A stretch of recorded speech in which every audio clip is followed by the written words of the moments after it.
최근 한국과 미국 사이에 미국에서 일방적으로 부과한 관세 문제로 인하여 심한 갈등이 발생하고 있습니다. 지난주에는 미국의 이민국이 300명이나 넘는 한국의 노동자들을 강제로 구금하는 사태도 발생하였습니다. 미국에 투자할 것을 강제로 뺏어놓고 미국에 공장을 짓겠다고 하니까 그 공장을 짓기 위해서 일했던 노동자들을 강제 구금하는 이러한 미국의 이중적인 태도는 사실 미국과 한국의 오랜 좋은 관계를 해치는 좋지 못한 외교적 선례로 남을 것으로 생각됩니다. 우리는 어떤 나라들을 우방이라고 말할까요? 외교학적 측면에서나 정치학적 측면에서 다양하게 규정할 수 있겠지만 일반적으로는 상호 호혜주의 관계를 우방이라고 할 것입니다. 상호 호혜주의란 집단 혹은 국가라고 하는 두 주체가 서로 같은 이익과 혜택 그리고 처벌에 이르기까지 동등한 수준 내 서로 나눈다라는 것을 전제로 하고 있는 것이죠. 이런 상호 호혜주의라고 하는 측면에서 볼 때 이번 미국 이민국의 몰상식한 태도는 정말로 자세히 생각을 해볼 필요가 있습니다. 만약에 단순히 비자 문제로 300명이 넘는 한국인 노동자를 강제 구금했다면 한국에 나와 있는 미국인들도 비자 문제로부터 자유롭지 못합니다. 사실 여행비자로 우리나라에 들어와서 학원이나 영어가 필요한 다양한 영역에서 일하는 미국인들도 상당히 많습니다. 50년 전에는 한국이 한참 경제 개발을 해야 했기 때문에 미국의 원조라든가 수출을 위해서 대미 의존도가 매우 높았죠. 경제 규모라고 하는 측면에서도 한국과 미국은 도저히 경쟁이 되지 않는 상태였습니다. 하지만 2025년 미국의 제조업이 몰락한 상태에서 미국은 더 이상 독자적인 기술이나 인프라만으로는 현재 미국 경제의 몰락을 막을 수가 없는 현실에 직면한 것이죠. 미국 경제를 가장 잘 도와줄 수 있는 나라는 어디일까요? 그렇습니다. 여전히 제조업을 통해서 세계에서 경쟁력을 가지고 있는 한국의 기술자들과 또한 기업일 것입니다. 그런데 그러한 한국의 기업들에 대해서 무력적이면서 몰상식한 방식으로 단속하고 처벌한다라고 하는 것은 앞으로 한국 기업의 대미 투자를 위축시키는 선례를 남기게 될 것입니다. 사실 그렇죠. 미국이 상호 호혜주의를 통해서 한국과 우방의 관계를 맺지 않는다면 굳이 한국도 미국과 상호 호혜주의라고 하는 명목 속에서 미국 의존도를 높일 필요가 없습니다. 사실 이번 미국의 일방적인 관세 전쟁을 경험하면서 더욱더 한국은 경제적 측면에서나 외교적 측면에서 다각화를 추구해야 된다라고 하는 것을 더 잘 알게 된 것이죠. 미국의 패권주의가 몰락하고 있는 것이 현실입니다. 앞으로 5년 안에 미국의 패권주의는 급속하게 위축될 것입니다. 만약 지금 대한민국이 미국 의존도를 계속 높여가면서 미국만을 바라본다면 경제적 측면에서나 외교적 측면에서 미국의 몰락과 함께 어려움을 경험하게 될 것입니다.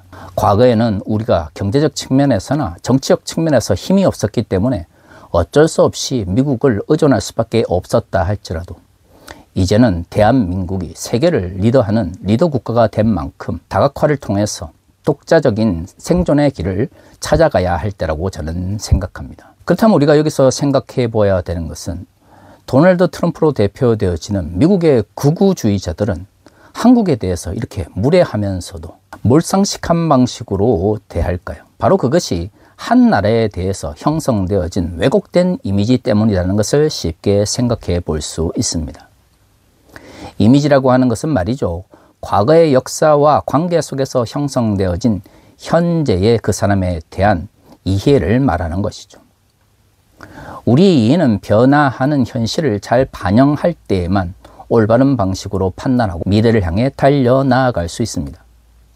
하지만 한국과 미국의 과거의 관계처럼 일방적인 종속의 관계가 지속되어지면 원하든 원하지 않든 상대에 대한 왜곡된 이미지가 형성되어지게 되는 것이죠.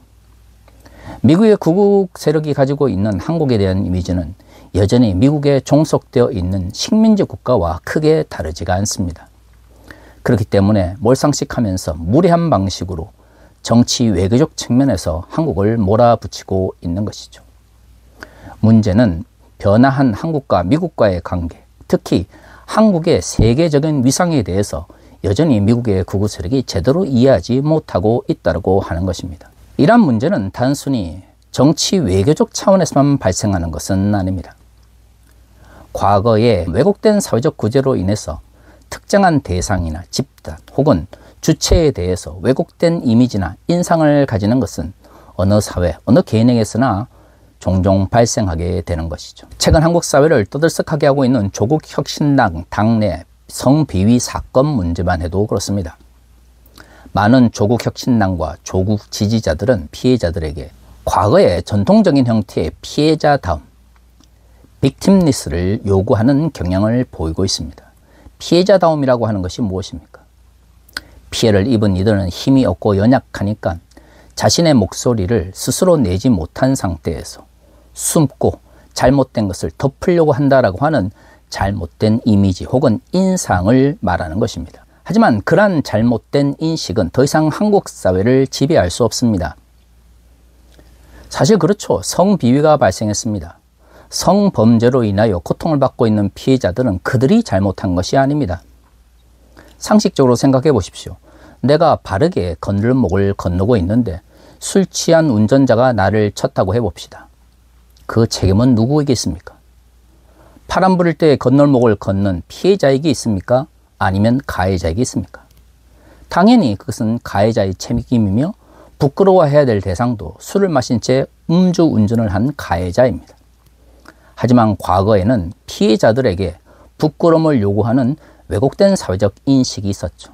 그것이 전통적 의미의 피해자다움이었습니다. 하지만 시대가 변했고 조국 혁신당 당내의 성비위 사건에서도 피해자들이 이제 주체적으로 자신의 목소리를 내고 있습니다. 현실을 담아내지 못하는 특정한 대상에 대한 이미지나 인상은 변화되어야 하는 것이고요. 그것을 제대로 걷어내지 못할 때 인식론적 퇴행뿐만 아니라 특정한 집단은 역사적 퇴행을 경험할 수밖에 없는 것이죠. 저는 이러한 사회적 현상이 교회에도 동일하게 적용된다고 생각을 합니다. 여러분들은 그리스도인들이 이 세상 속에서 고난을 받는다라고 하면 어떤 이미지 혹은 인상이 떠오르십니까? 우리가 일반적으로 생각하는 그리스도인의 고난이라고 하는 것은 그저 눈물 흘리면서 하나님께 묵묵히 기도하는 모습을 떠올릴 것입니다. 내가 잘못한 것이 아니라 하나님 나라의 가치를 위해서 살아갔기 때문에 고난을 받았고 때로는 피해자가 되었는데 과거에 많은 왜곡된 형태의 피해자다움을 요구했던 이들은 눈물 흘리며 침묵하는 그리스도인의 모습을 요구했던 것이죠. 하지만 이것은 결코 성경이 말하고 있는 고난받는 그리스도인의 모습이 아닙니다. 오늘 본문 1절은 이렇게 이야기하고 있습니다. 그리스도께서 이미 육체의 고난을 받으셨으니 너희도 같은 마음으로 갑옷을 삼으라. 이는 육체의 고난을 받은 자는 죄를 그쳤음이니. 베드로전서 4장 1절은 그리스도인이 고난을 받았을 때 어떤 삶의 자세를 보여야 되는지에 대해서 말하고 있습니다. 그런데 오늘 본문에서 뭐라고 이야기를 하고 있나요? 그리스도인들의 고난이라고 하는 것은 결국 예수 그리스도의 고난을 본받기 원하는 그 마음에서 출발하는 것이죠. 그렇다면 그리스도께서 고난에 대처하신 것처럼 그리스도인들도 고난에 대처해야 된다는 것을 의미하는 것이죠. 그런데 베드로전서의 저자는 4장 1절에서 그리스도께서 고난을 받으셨다는 것을 강조하고 나서 그리스도인들이 갑옷을 입고 마음을 다잡을 것을 이야기하고 있습니다. 물론 여기서 갑옷이라고 하는 것을 다양한 방식으로 해석할 수 있을 것입니다. 하지만 그 어떤 방식으로 해석을 하든 고난 앞에서 갑옷이라고 하는 것은 그것이 심리적인 것이든 아니면 삶으로 표현되는 실천적인 것이든 고난 앞에 맞서 싸우는 당찬 모습을 떠올리게 하는 것이죠. 고난을 당했기 때문에 침묵하면서 하나님께만 기도하며 눈물 흘리는 모습은 오늘 본문 4장 1절에서 말하고 있는 고난받는 그리스도인의 삶의 모습이 아닙니다.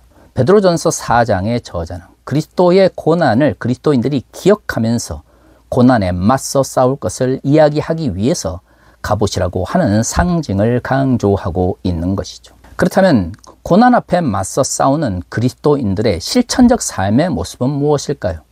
그렇습니다.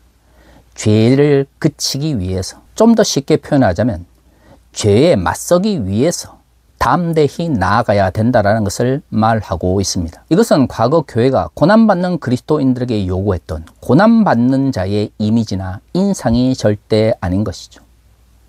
고난 앞에서 눈물 흘리면서 적당하게 타협하면서 견디다 무너지는 모습을 한국 교회는 그동안 그리스도인들에게 요구해 왔습니다.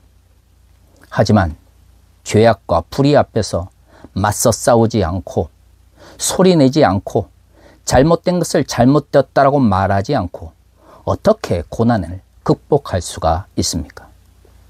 사실 은밀히 말해 과거 그리스도인들에게 고난을 피할 것을 이야기했던 번영신학에 기반한 근본주의 교회들이 그런 식으로 설교할 수 있었던 이유는 고난에 맞서 싸우며 죄악과 불의에 대하여 비판하며 갑옷을 입은 사람들처럼 죄를 멀리하기 위해서 치열하게 싸워 나가는 삶의 모습을 고난받는 그리스도인의 이미지로 가르치지 않았기 때문입니다.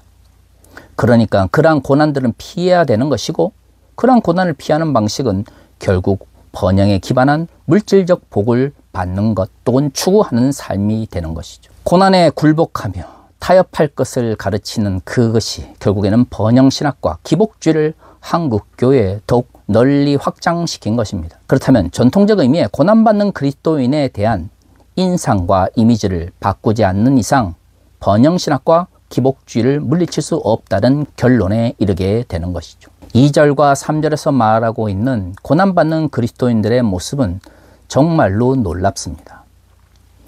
그 후로는 다시 사람의 정욕을 따르지 않고 하나님의 뜻을 따라 육체의 남은 때를 살게 하려 함이라. 너희가 음란과 정욕과 술취함과 방탕과 향락과 무법한 우상 숭배를 하여 이방인의 뜻을 따라 행한 것은 지나간 때로 족하도다. 우리는 고난을 받고 또한 어려움에 처하게 되면 어떤 이미지를 떠올립니까? 술에 취하거나 절망하거나 좌절해서 눈물 흘리면서 세상을 함부로 살아가는 모습을 떠올립니다. 물론 수없이 많은 영화나 드라마에서 그런 식으로 비극이나 아픔을 표현했기 때문에 사람들이 그러한 일반적이면서 대중적인 이미지를 떠올리는 것을 무조건 잘못되었다고 말할 수는 없습니다. 하지만 오늘 본문 2절과 3절은 그리스도인이 고난 가운데 있을 때, 그리고 갑옷을 입고 마음을 다잡을 때 얼마만큼 정욕으로부터 멀리 떨어져 단정한 삶을 살아야 하는지에 대해서 말하고 있는 것이죠. 이것이 바로 갑옷을 입고 마음을 다잡으며 고난 가운데서 그 고난에 맞서 싸워 나가는 그리스도인들의 삶의 모습입니다. 성경에서 이렇게 분명하게 고난받는 그리스도인들의 삶의 모습을 표현하고 있음에도 불구하고 이러한 모습들에 대해서 전혀 듣지 못했던 것이죠. 그것이 바로 한국 교회를 지금 몰락으로 이끌고 있는 잘못된 고난받는 그리스도인에 대한 이미지인 것입니다. 4절에서 6절은 고난받는 그리스도인들이 방탕에 빠지지 않고 더 단정한 모습으로 하나님 나라의 가치를 향해 달려나가는 모습을 이렇게 묘사하고 있습니다. 이러므로 너희가 그들과 함께 그런 극한 방탕에 다름질하지 아니하는 것을 그들이 이상히 여겨 비방하나 그들이 산자와 죽은 자를 심판하기로 예배하신 이에게 사실대로 고하리라. 이를 위하여 죽은 자들에게도 복음이 전파되었으니 이는 육체로는 사람으로 심판을 받으나 영으로는 하나님을 따라 살게 하려 함이라. 믿지 않는 이들은 고난 속에서 방탕한 길로 빠지는 것을 당연한 것으로 여깁니다. 좌절한 모습을 통해서 우리의 왜곡된 욕망이 표출되는 것을 너무나 정당하다고 생각하는 것이죠. 하지만 그리스도인들은 고난 앞에서 그렇게 쉽게 타협하거나 무너지지 않습니다. 왜냐하면 우리의 고난은 예수 그리스도의 고난을 닮아가는 것이고, 예수 그리스도의 고난은 결국 십자가를 위한, 즉 구원을 위해서 스스로 결심하신 것을 이룬 것이죠. 그것은 갑옷을 입고 마음을 다잡으며 우리의 삶을 방탕이나 향락이 아니라 단정함 속에서 하나님 나라의 가치를 쫓아가는 모습이라고 말하고 있는 것입니다. 그렇기 때문에 믿지 않는 이들은 그리스도인들이 고난 속에서 무너지지 않는 모습에 의아해하며 질문을 던지는 것이죠. 이런 측면에서 과거 한국 사회가 성범죄로 인하여 피해를 입은 자들에게 피자담을 요구했던 왜곡된 사회적 인식과 한국 교회가 고난 앞에서 맞서 싸우지 않고 적당히 타협하고 굴복하는 것을 하나님의 은혜나 축복이다라고 왜곡되어 가르쳤던 것들은 서로 연결되어 있습니다. 그러므로 한국 사회가 요구하는 피자다움이라고 하는 왜곡된 인식을 버릴 때 한국의 성인지 감수성이 더 성숙할 수 있고요. 한국과 미국과 같은 전통적인 우방 관계 속에서도 한쪽이 다른 쪽에 종속되어져서 형성되어진 왜곡된 인식과 이미지를 버릴 때에 대등한 상호 호혜주의적 외교가 이루어질 수 있는 것이죠. 이것은 한국 교회도 동일하게 적용이 되어집니다. 우리는 그리스도의 고난을 본받는 사람들입니다. 그리스도께서 고난을 받으신 것처럼 그리스도인들도 갑옷을 입고 마음을 다잡아 불의와 죄악에 맞서 싸워 나가야 하는 것이 고난받는 그리스도인들의 올바른 모습이자 이미지인 것이죠. 이제 한국교회가 강조해야 되는 고난받는 그리스도인들의 모습은 바로 이것입니다. 사랑하는 성도 여러분, 우리 모두가 고난받는 그리스도인에 대한 올바른 이미지를 회복하기를 원합니다. 왜곡된 인상을 내버리고 하나님께서 우리 주신 성령의 힘으로써 이 사회와 교회 속에 존재하는 불의와 죄악에 맞서 싸워 나아가는 담대한 고난받는 그리스도인의 모습을 함께 정립해 나아갈 수 있기를 소망합니다. 다 같이 기도하겠습니다.